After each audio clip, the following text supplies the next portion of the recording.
আজকে রান্না করব নিরামিষ তরকারি। আমি অনেক রকমের সবজি কেটে নিয়েছি আলু কেটে নিয়েছি, আলু, ফুলকপি, সিম, পেঁয়াজকলি, মূলো, বেগুন, পেঁপে, একটা কাঁচা টমেটো, সবগুলো আমি একবারে কেটে নিয়েছি, দেখতেই পাচ্ছ। আর নিয়েছি অল্প পরিমাণে ডালের বড়িটাকে প্রথমে ভেজে নেব।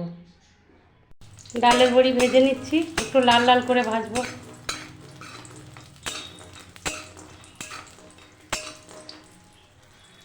কড়াইয়ে তেল দিয়ে পাঁচফোড়ন সম্বাদ দিয়ে দিয়েছি। সবজিগুলোকে ভেজে নেব। ফুলকপি, মূলো, সিম, আলু সব কিছু দিয়ে আমি ভেজে নিচ্ছি। পরে দিয়ে দেব বেগুন, টমেটো, পেঁয়াজকলি।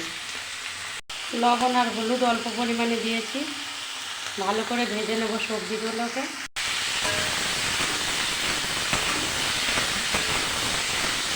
এইভাবে নিরামিষ তরকারি রান্না করলে না খেতে খুব ভালো হয়।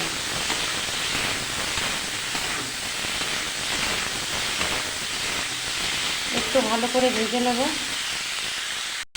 সবজি আমি ভালো করে ভেজে নিয়েছি।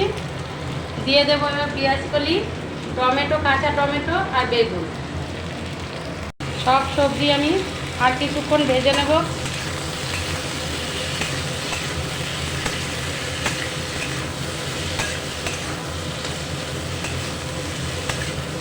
যতই মাছ তরকারি থাকবে, একটা নিরামিষ তরকারি থাকলে তো কোনো কথাই নেই।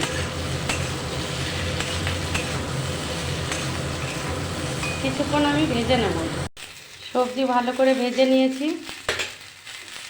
দিয়ে দেবো একটু মশলা, কাঁচা লঙ্কা, আদা, জিরে বাটা।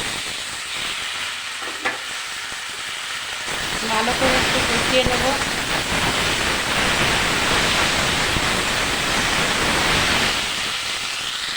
হলুদ দিয়ে দিয়েছি, দিয়ে দিচ্ছি লবণ।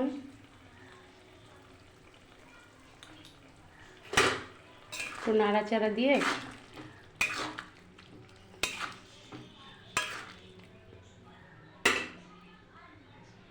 ঢেকে দেব। ঢাকনাটা খুলে একটু নাড়াচাড়া দিয়ে নেব।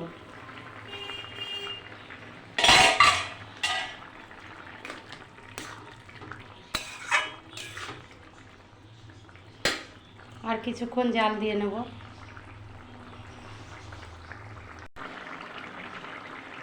এক চামচ মতো চিনি দিয়ে দিচ্ছি।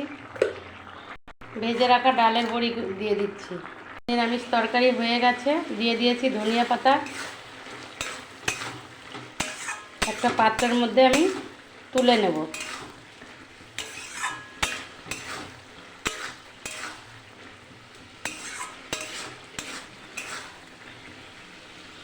সব রকম সবজি দিয়ে নিরামিষ তরকারি তোমাদের কেমন লাগলো অবশ্যই কমেন্ট করে জানিও। আজকের মতো এই পর্যন্তই। দেখা হচ্ছে পরবর্তী ভিডিওতে।